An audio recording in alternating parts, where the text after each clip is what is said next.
This is a flagrant undermining of the rule of law. Perhaps these rapacious so-called entrepreneurs feel that they need not recognize the sovereignty of the Indonesian government. Or perhaps they feel they can buy all Indonesian government officials. I have reports that some of these people in their meetings say, oh, it's okay, there is no government official that cannot be bought. Well, I challenge them to try to buy officials from my administration. They will come to find themselves a big surprise.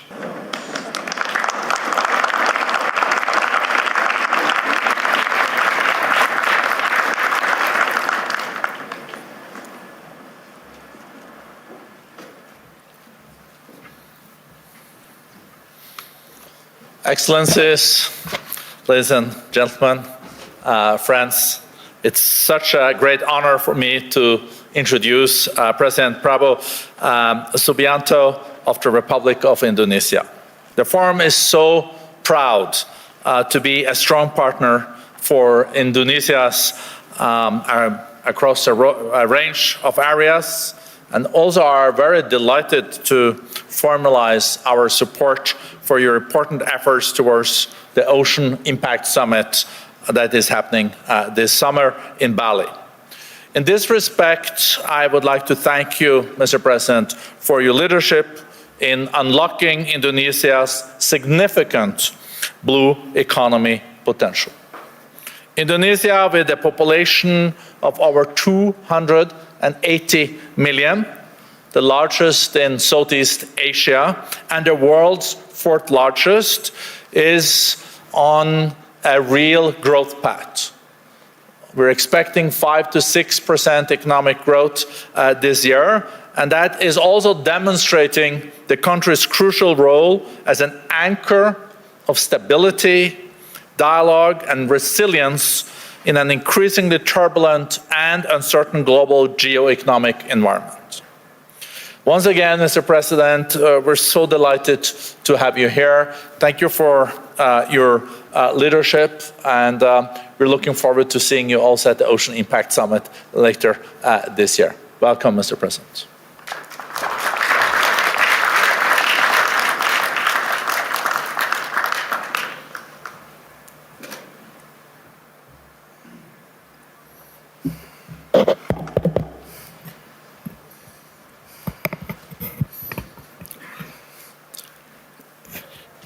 Distinguished President and CEO of the WEF, Mr. Borge Brande, ladies and gentlemen, Bismillahirrahmanirrahim. Assalamualaikum warahmatullahi wabarakatuh.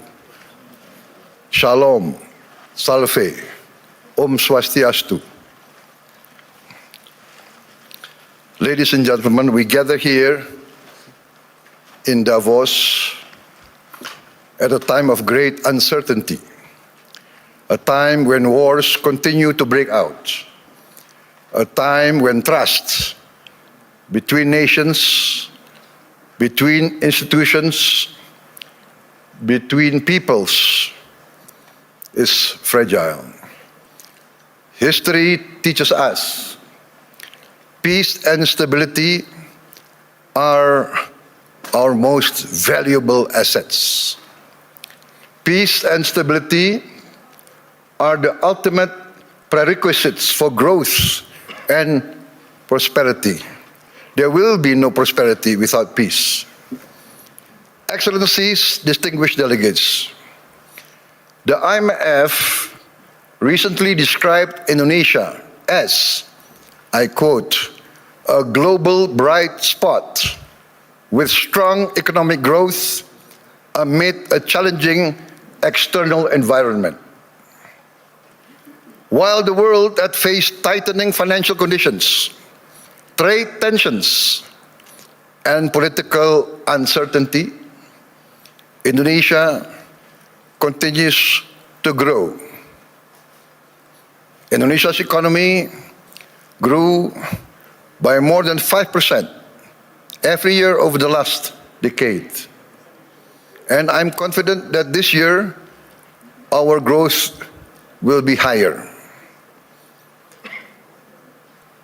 Our inflation remains at around 2%. Our government deficit is now kept below 3% of our GDP. International institutions did not praise us because of unfounded optimism. They did so because of evidence. They recognize that Indonesia's economy is resilient. Our policies have been and will always be well calibrated. Peace and stability in Indonesia over the years did not happen by chance. Peace and stability in my country did not happen by luck. It happened because we, Indonesia, have and will always continue to choose unity over fragmentation, friendship and collaboration over confrontation, and always friendship over enmity. Our credibility, hard-earned over many years, has been protected. Credibility once lost is very expensive to regain. Indonesia, in our history, has never once defaulted on our payments of our debt. Not once. Succeeding regimes always pay the debts of the preceding regime. Presidents, successive presidents will always honor the debts of the previous administration. Excellencies, distinguished friends, in addition to requiring peace and stability, growth requires statecraft and capital, in particular the efficient allocation and reallocation of capital. That is why last February we established our Sovereign Wealth Fund, Danantara Indonesia. Danantara means the energy to power the future of Indonesia. Danantara is a sovereign wealth fund with $1 trillion in assets under management. With Danantara, I can stand here in front of you as an equal partner. Indonesia is now not only a land of peace and stability. Indonesia now is more and more the land of opportunity.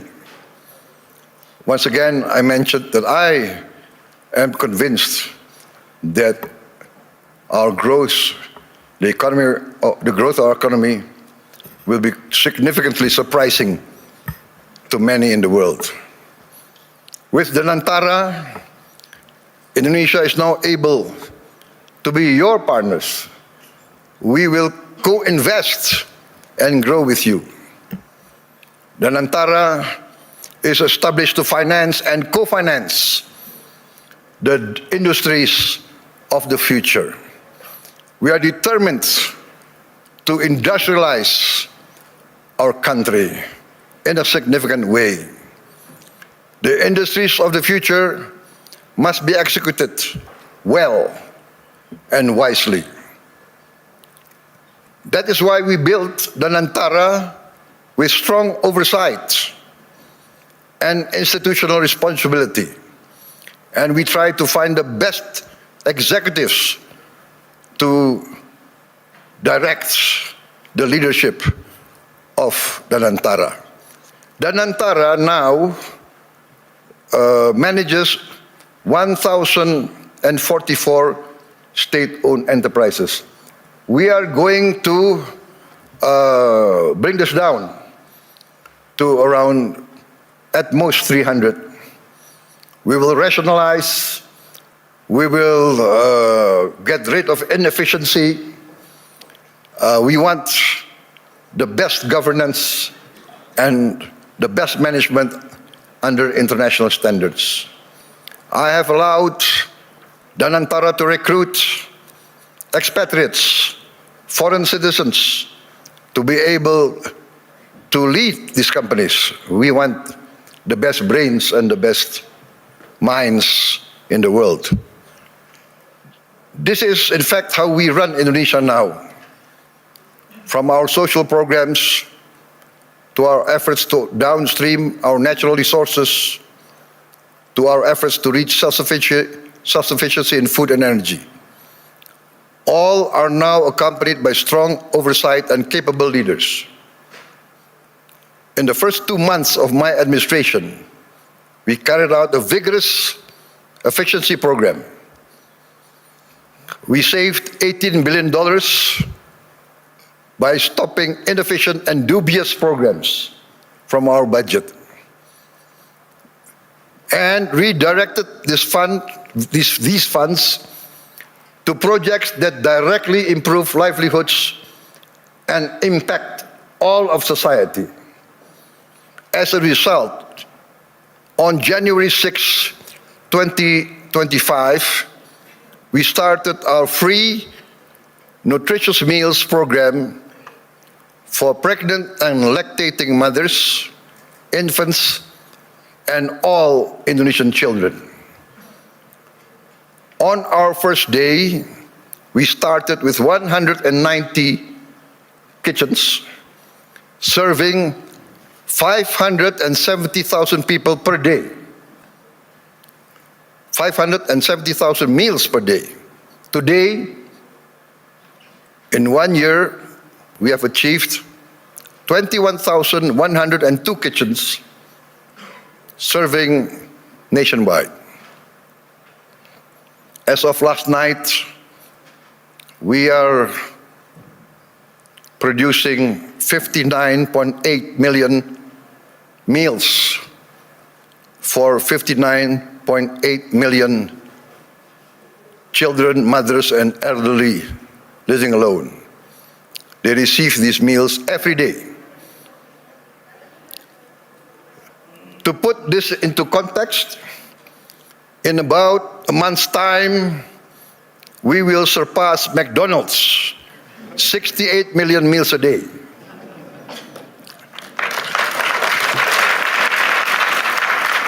We started in January of last year. This year, we aim to serve 82.9 million meals a day. All children of Indonesia, from the womb of their mother up until they reach 18 years of age, benefit from this program. For pregnant and lactating mothers, we deliver the meal daily to their home. This is also delivered to their homes for the elderly living alone. To put this in the context I mentioned, I think McDonald's started their first kitchen in 1940. To reach 68 million, it took them, 55 decades more. We will reach 82.9, I hope, by the end of December 2026. But my people say, no, sir, we will reach 82.9 before December. So hopefully we will achieve this. In addition to strengthening our children, our free meals strengthens our economy. More than 61,000 micro, small, and medium enterprises and cooperatives are now a part of this supply chain. We are creating more than 600,000 jobs just at the kitchens. At its peak, we are optimistic it will reach 1.5 million direct jobs with vendors, with suppliers. There will be another more than 1 million livelihoods embraced and improved. This is why I'm convinced that our growth will reach impressive numbers. Our social policies must expand productivity and produce growth. Today, 70 million Indonesians receive free medical checkup, and they will receive free medical checkup once a year for the rest of their lives. And this will increase to all the children and the adults of Indonesia. We are providing free medical checkup to all citizens of Indonesia. This is not a populist program. This is a rational program to save money. By detecting illness, disease at an early stage, we will save much more in the long term in treatment. This actually is a productivity improvement program. My experts say that in the long run, we will save many, many billions of US dollars. Last year, for instance, we renovated 16,140 schools. We equipped 288,000 schools, each with one 75-inch interactive flat panels as part of our digitalization of our education program. Next year, in this coming year, 2026, we will add another 1 million of these interactive smart panels so that every school will have at least 3 to 4 classrooms with these panels. And we hope within 3 years, all the schools of Indonesia will have at least 6 classrooms with digital interactive panels. That means that I, for instance, in Jakarta, I can drop in on any school of Indonesia and I can see the quality of teaching of the teachers. I can see the reaction of the children. And in the first weeks, we see the enthusiasm of the children, the enthusiasm of the teachers, of the villagers. Many of them cry when they see the panels coming in. We get messages, Mr. President, in the entire history of this village, we have never felt that the central government knows about us. This is the first time we feel that the central government cares about us and is now in our village, is now helping to teach our children. This is, for me, heartwarming, because what we are doing is we are empowering the future generation of Indonesians.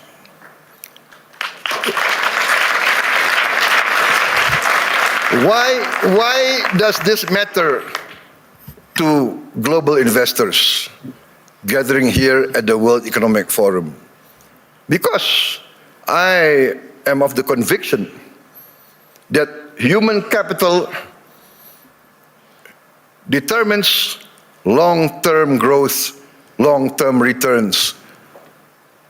Human development, human resources is the key to a thriving and successful nation.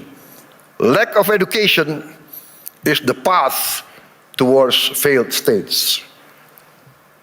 No country can hope to be stable and prosper if its people are illiterate, if its people are not able to keep up with modern science and technology. In addition, this year we will increase the renovation. I'm determined to modernize and renovate 60,000 schools. I'm also building 1,000 schools, what I call integrated, comprehensive schools with modern facilities, with modern laboratories, 1,000. I have already, 500, but I've already built 160 schools, boarding schools for the very poor. So this is maybe unique, because usually the children of the upper class, the children of the wealthy, go to boarding school. But I now make boarding schools for the very poor. Their only condition for entering the school is they must come from the bottom deciles of our society. Those who are very poor, I'm taking their children. I want to cut the chain of poverty. Usually in countries like my countries of the global south, countries of the third world, countries coming out of hundreds of years of colonialism, usually the son of a poor peasant will be a poor peasant. The son of a garbage collector will be a garbage collector. The son of a street hawker will be a street hawker. The son of a day laborer in the harbor will also be a day laborer in the harbor. This is what we call in the global south the circle of poverty. I'm determined to break the circle. I'm determined that the son of the poorest should not be poor. They must be given equal opportunity. And that's why I've already built 166, and I will build total 500 of these boarding schools. And another 500 not boarding schools, but centers of excellence to boost the other children who are brighter. Also, I've started 20 new boarding schools for the academically gifted. I'm also building 10 new universities, and I'm discussing and negotiating with the best universities of Europe, United Kingdom, and North America to twin them and to produce universities and campus of international standard. In addition, we are now in the process of building 83,000 cooperatives with 83,000 warehouses, 83,000 cold storage, 83,000 mini markets, 83,000 village drugstores selling generic medicine,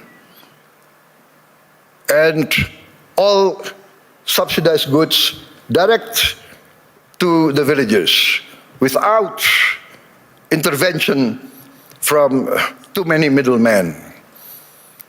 We are also going to modernize what we call the new fishing villages. We will build at least 1,000 this year, but we actually want to allocate funds for 5,000 villages. Each village will have 2,000 fishermen. We hope to impact 10 million fishermen with their wives and their children. This will impact at least 40 million Indonesians. We have started a pilot project in Biak, in Papua, and the result is very heartening. the average increase in their livelihood is 60% increase in their annual livelihood. Why? Because before, to get ice was impossible for them.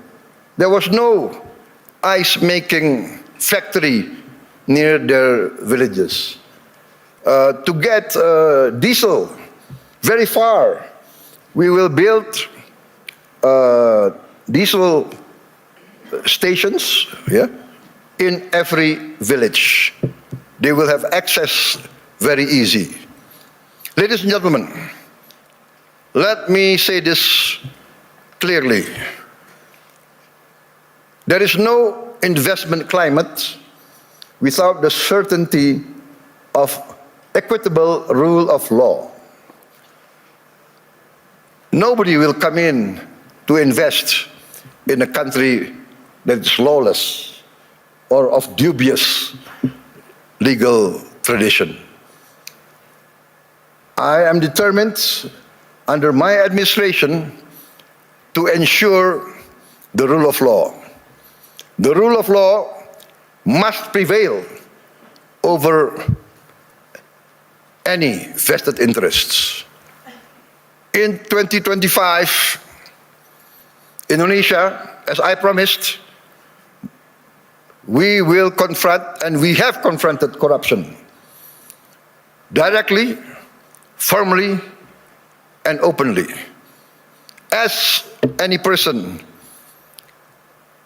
dealing with an illness, with a disease, we must have the courage to acknowledge the illness and disease that we suffer.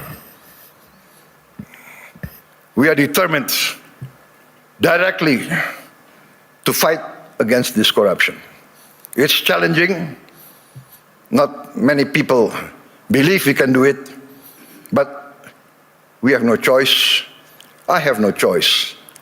I have been inaugurated, I've been sworn in to uphold the Constitution and the rule of law.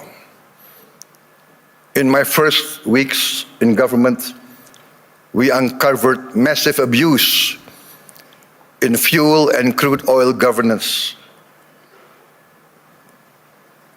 In all sectors of the economy, we found illegality, illegal practices. In my first year of administration, we have already confiscated 4 million hectares of illegal plantations and illegal mines. It is amazing. I call this not free enterprise. I call this not the free market.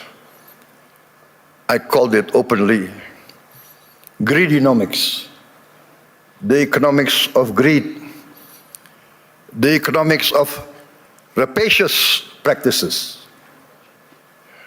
Maybe in many of your countries, there was a period like this, a period of the robber barons. I have confiscated 4 million hectares, but 2 days ago, I led a cabinet meeting by Zoom from London, and we decided to confiscate or to revoke the licenses of 28 corporations which had licenses over 1.01 million hectares. I revoked because we found them violating laws. They were building plantations on protected forests. This is a flagrant undermining of the rule of law. Perhaps these rapacious so-called entrepreneurs feel that they need not recognize the sovereignty of the Indonesian government. Or perhaps they feel they can buy all Indonesian government officials. I have reports that some of these people in their meetings say, oh, it's okay, there is no government official that cannot be bought. Well, I challenge them to try to buy officials from my administration. They will come to find themselves a big surprise. Combined with the 4 million hectares of illegal plantations already confiscated, we have, in fact, enacted the boldest, the most daring forest law enforcement effort in the history of Indonesia. We have closed, up to now, 1,000 illegal mines. But my staff, my people report to me, sir, there is at least another 1,000 or more. There could be as many as 666 corporations that violate the law. So I say, what can we do? We can only have the courage to enforce the law. There can be no compromise. There can be no turning back. My people demand this, and we are determined to serve our people in honesty. We are determined, I am determined to uphold my oath, defend the Constitution of my country, enforce the law of the land. You might not have heard our story because we are people who do not like to be flamboyant. We are low-key. We tend to be below the radar. But we are very determined in our effort to keep up with the rest of the world. You might not have heard this story, but extreme poverty in Indonesia fell to its lowest level in history. I'm determined in the next 4 years we will eradicate extreme poverty and we will bring down poverty as a whole. That is my mission in my life. That is my mission in the remaining years of my life. There is nothing more honorable. There is nothing more satisfying than bringing down poverty and bringing down, eradicating hunger. There is a saying I learned from my elders. One of my elders, very wise man, very honest political leader, he told me, Prabowo, the duty of a leader is very simple. The leader of this country, if you want to be leader of the country, you must work so that the poor and the weak can smile and can laugh. Very simple. What does that mean? If the poor, the weak, can smile and can laugh, that means they have hope. That means they see a future. That means their livelihood is being improved. So that is my mission now, to make the poorest of Indonesians, the weakest of Indonesians, smile. I think part of this is we must combat corruption, manipulation, malfeasance. Ladies and gentlemen, a few days ago, I was surprised myself. Gallup poll and Harvard University found that a research survey of hundreds of countries found that Indonesia, the Indonesian people is the most happiest people, the most flourishing country in the world with the people the most optimistic. This is a bit heartening, but for me also a bit sad. I know my people. Many of them live in shacks. Many of them do not have clean water. Many of them do not have bathrooms. Many of them eat rice with salt. And yet they smile. And yet they have hope. We also achieved self-sufficiency in rice.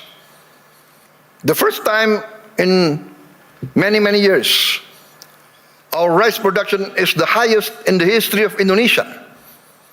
I gave a target to be self-sufficient in 4 years. I gave a target to my team. They did it within 1 year. I am convinced in the next 4 years, we will be self-sufficient in the other food products. Corn, sugar, protein. Excellencies, distinguished delegates, Indonesia does not fear economic integration. We are a trading nation for hundreds of years. We conclude now trade agreements not because it is fashionable, but we consider it necessary. We believe in the concept of win-win. Last year we signed free trade agreements and comprehensive economic partnership agreements with Europe, with the EU, Canada, Peru, Eurasia. I have just visited the United Kingdom to sign our new strategic partnership. Also an economic growth agreement. And we hope next year we can conclude a comprehensive economic partnership agreement with the United Kingdom. This is part of our strategy to deepen productivity, reduce barriers, unlock private sector growth for Indonesia, ASEAN, and the Global South.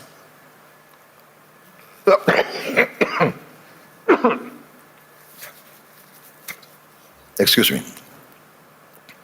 We believe that trade integration, when done fairly, is not a threat to sovereignty. We believe trade is a tool for prosperity. Indonesia has a clear vision. We are determined to become a modern country, integrated with a global economy, providing good quality of life for its citizens, living free of poverty and hunger. But we understand very well this cannot be achieved by slogans alone. It requires determination, good governance, clean government, free of corruption and malfeasance. And in the end, we must have efficient public administration. We must also enact a new culture in our bureaucracy. Our government must serve the general good and must not entrench itself in collusion with greedy and rapacious economic players.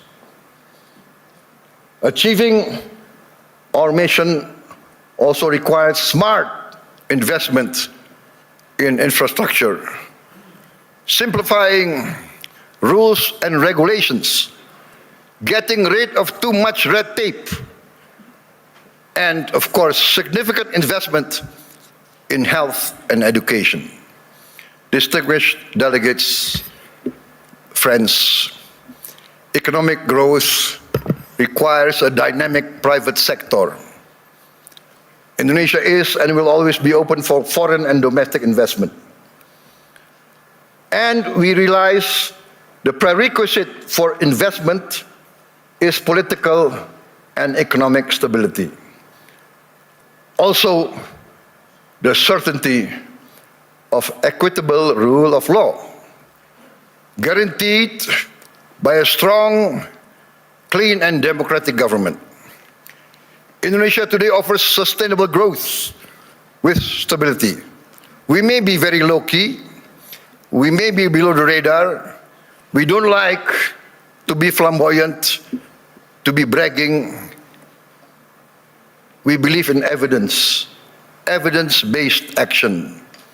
In fact, I was invited to speak last year here, and I declined. Why?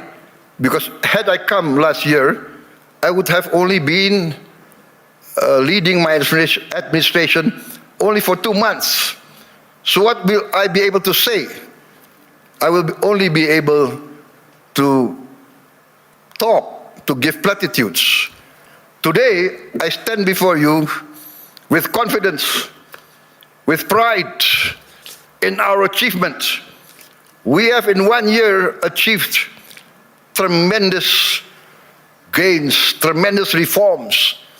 We have wiped away hundreds and hundreds of regulations that do not make sense, regulations that hinder fairness, that create the culture of corruption. Hundreds of regulations we have wiped out in 1 year. Ladies and gentlemen, peace and stability is a long and arduous program. But if you want to take something from my talk today, maybe it should be this. Indonesia chooses peace over chaos. We want to be a friend to all, an enemy to none. 1,000 friends too few for us, one enemy too many. We want to be a good neighbor, a good, responsible citizen of the world, protecting the environment, protecting nature. We must not destroy nature. We must live with nature. We must maintain and be a part of a future full of hope. Hope grounded in credibility, execution of sound public policy, and continuous record of growth with equity. Let us build the world we want to live in together. Let us continue the journey to improve the quality of life for all, to live in peace, freedom, friendship, tolerance, coexistence, and cooperation for all races, all ethnicity, all religions. Let us continue our pursuit of justice for all, security and freedom for all. I look forward to seeing many of you here in this room, in Indonesia, because in Bali this June, we will host the first Ocean Impact Summit, together with the World Economic Forum, which Indonesia is sponsoring, together with the important participation of Mr. Ray Dalio and his research vessel, Ocean X. There is a SpaceX, I think, from Mr. Elon Musk, but I think Mr. Ray Dalio is one of the pioneers in ocean research. And Indonesia, being 3/4 sea, we are very concerned about the future of our ocean. Ladies and gentlemen, thank you very much for your attention. May you go in peace with the blessing of the Almighty God. Wassalamualaikum warahmatullahi wabarakatuh. Shalom, salve, Om Shanti, Shanti Om. May peace be upon us all. Thank you.